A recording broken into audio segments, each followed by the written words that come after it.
കേരള ബ്ലാസ്റ്റേഴ്സിൻ്റെ ഈ സീസൺ കഴിഞ്ഞതോടുകൂടി ഒരുപാട് പ്ലേയേഴ്സിനെ നമുക്ക് മിസ് ചെയ്യുന്നുണ്ട്. ഇനി ഒരുപാട് പേര് ടീം വിട്ട് പോകാനുണ്ടാവും. ഇന്ത്യൻ താരങ്ങൾ, വിദേശ താരങ്ങൾ, ഇതൊക്കെ ഒരുപാട് താരങ്ങളുണ്ടാവും. ഈ ടീം എന്ന് പറയുന്നത് നമുക്കൊരു ഇമോഷണലായിരുന്നു, പ്രത്യേകിച്ച് ഇവാൻ ആശാൻ ഏതായാലും പോയി. അപ്പോൾ അങ്ങനത്തെ ഒരു സാഹചര്യത്തിൽ നമ്മൾ നോക്കുകയാണെന്നുണ്ടെങ്കിൽ ഒരുപാട് താരങ്ങൾ ഇനി ചിലപ്പോൾ മിസ് ചെയ്യാനുണ്ടാവും. ഒരുപാട് താരങ്ങളെ നമുക്ക് ഇനി നേടിയെടുക്കാനുണ്ടാവും. ഒരുപാട് താരങ്ങളെ മറക്കാൻ കഴിയാത്തുണ്ടാവും. ഈ ഒരു സീസണിൽ നമ്മുടെ ഗോളിയായിട്ട് വന്നിരുന്ന സച്ചിൻ സുരേഷ് എന്ന് പറയുന്ന ഗോൾ കീപ്പറെ സംബന്ധിച്ചിടത്തോളം ഞാനും ഒരുപാട് യൂട്യൂബേഴ്സ് പറയുന്നതായിട്ട് കേട്ടിട്ടുണ്ട്. നമുക്ക് വലിയ പ്രതീക്ഷകളൊന്നുമില്ല, അദ്ദേഹം കടന്നു വരുമ്പോൾ വലിയ നേട്ടങ്ങളൊന്നും നെയ്തെടുക്കാനായിട്ട് സാധിക്കൂല, എനിക്ക് വലിയ പ്രതീക്ഷയില്ല എന്നൊക്കെ പറയുന്ന ഒരുപാട് ആൾക്കാരെ ഞാൻ കണ്ടിട്ടുണ്ട്, ഒരുപാട് വീഡിയോസ് ഞാൻ കണ്ടിട്ടുണ്ട്. പക്ഷേ സച്ചിൻ സുരേഷ് എന്ന് പറയുന്ന ആ താരം കളിക്കളത്തിലേക്ക് ഇറങ്ങി സത്യം പറഞ്ഞു കഴിഞ്ഞാൽ നമ്മളൊക്കെ അത്ഭുതപ്പെട്ടു പോയി എന്ന് വേണം പറയാൻ. ഫസ്റ്റ് ആ 2023 എന്ന് പറയുന്ന കാലഘട്ടം അവസാനിക്കുമ്പോൾ ടേബിളിൽ 1-ാം സ്ഥാനക്കാരായിട്ട് കേരള ബ്ലാസ്റ്റേഴ്സ് എത്തിയിട്ടുണ്ടെങ്കിൽ അതിൻ്റെ പ്രധാന കാരണക്കാരൻ സച്ചിൻ തന്നെയാണ്. സച്ചിൻ്റെ മികവുറ്റ പ്രകടനങ്ങൾ എല്ലാം നമ്മൾ കാണിച്ചു. ഒരു മാലാഖയെ പോയ തൻ്റെ ചിറകുകൾ വിരിച്ചിട്ട് കേരള ബ്ലാസ്റ്റേഴ്സ് എന്ന് പറയുന്ന ആ ടീമിന് വേണ്ടിയിട്ട് എല്ലാം സമർപ്പിച്ച് കളിക്കുന്ന ഒരു കളിക്കാരനെ നമുക്ക് കാണാനായിട്ട് സാധിച്ചു. അത്രക്കും ഇൻട്രസ്റ്റിംഗ് ആയിരുന്നു കേരള ബ്ലാസ്റ്റേഴ്സിൻ്റെ എല്ലാ ആരാധകരും സച്ചിനെ സംബന്ധിച്ചിടത്തോളം. സച്ചിൻ അവിടെ ഉണ്ടെങ്കിൽ നമുക്കൊരു പ്രതീക്ഷ തന്നെയായിരുന്നു. പിന്നീട് ഒരു 2-3 മത്സരങ്ങൾക്ക് ശേഷം സച്ചിൻ സുരേഷ് എന്ന് പറയുന്ന കളിക്കാരനിൽ നിന്നും വന്നിട്ടുള്ള പ്രകടനം അസാധ്യമായിട്ടുള്ള പ്രകടനമാണ്. ക്ലൈറ്റൻ സിൽവ എന്ന് പറയുന്ന എക്കാലത്തെയും മികച്ച താരങ്ങളിൽ ഒരാളാണ് ISLലെ. അദ്ദേഹത്തിൻ്റെ 2 പെനാൾട്ടി സേവ് ചെയ്തകറ്റിയ ഒരു മനുഷ്യനാണ്. അതായത് ഒരു പെനാൾട്ടി സേവ് ചെയ്യുക എന്നൊക്കെ പറഞ്ഞു കഴിഞ്ഞാൽ നമുക്ക് തോന്നാം, അതായത് ഒരു പെനാൾട്ടി ആയി ഇനി മിക്കവാറും അടുത്ത പെനാൾട്ടി വിടും, അത് അതിൻ്റെ ഒരു മെൻറ്റാലിറ്റി ആയിരിക്കും ഏതൊരു ഫുട്ബോൾ താരത്തെയും സംബന്ധിച്ചിടത്തോളം. എന്നാൽ ക്ലൈറ്റൻ സിൽവയുടെ അടുത്ത പെനാൾട്ടി കൂടെ സേവ് ചെയ്യുമ്പോൾ അന്ന് ബ്ലാസ്റ്റേഴ്സിൻ്റെ ആരാധകരെ അർമാദിച്ചതുപോലെ പിന്നെ ഒരിക്കലും അർമാദിച്ചിട്ടുണ്ടാവില്ല. പരിക്കുകൾ വീണ്ടും വില്ലനായിട്ട് കേരള ബ്ലാസ്റ്റേഴ്സിൻ്റെ ആ ഒരു സ്ക്വാഡിൽ പ്രവേശിക്കുമ്പോൾ സച്ചിൻ സുരേഷിന് പരിക്ക് പറ്റുമെന്ന് നമ്മൾ വിചാരിച്ചിട്ടില്ലായിരുന്നു.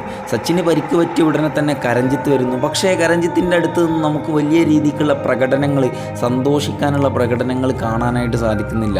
പിന്നീട് ലാറ ശർമ്മ വന്നു. ലാറ മികച്ച ഒരു തൻ്റെ കളിശൈലി തന്നെ പുറത്തെടുത്തിട്ടുണ്ട് എന്നുണ്ടെങ്കിലും സച്ചിൻ സുരേഷ് എന്ന് പറയുന്ന ഒരു ഗോൾ കീപ്പറെ ഒരിക്കലും കേരള ബ്ലാസ്റ്റേഴ്സിൻ്റെ ആരാധകരെ മറക്കാനായിട്ട് സാധിക്കില്ല.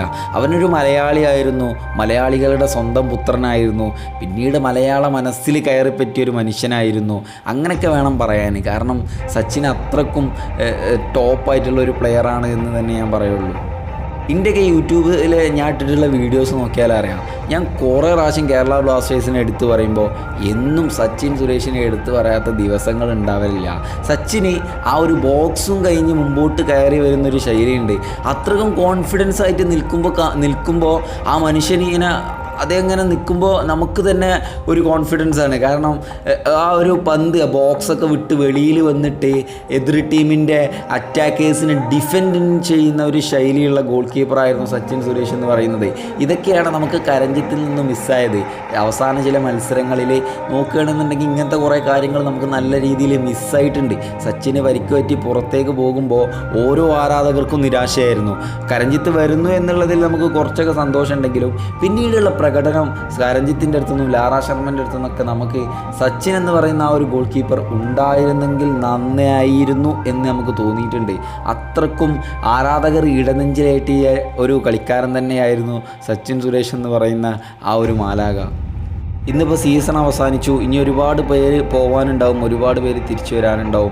കേരള ബ്ലാസ്റ്റേഴ്സിനെ സംബന്ധിച്ചിടത്തോളം യൂത്ത് താരങ്ങളെ നിലനിർത്തുക എന്ന് പറയുന്നത് ഒരു വലിയ ഘടകം തന്നെയാണ്.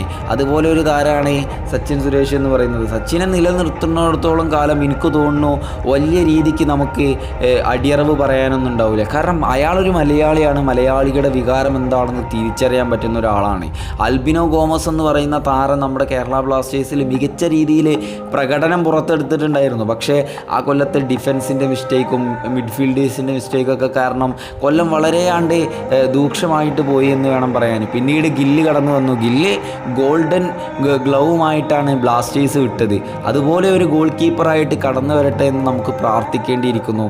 സച്ചിൻ സുരേഷിൻ്റെ തിരിച്ചുവരവും കേരള ബ്ലാസ്റ്റേഴ്സിൻ്റെ തിരിച്ചുവരവും എല്ലാത്തിനും ഓരോ ആരാധകരും നിറക്കണ്ണുകളോടെയാണ് കാത്തിരുന്നു കൊണ്ടിരിക്കുന്നത്.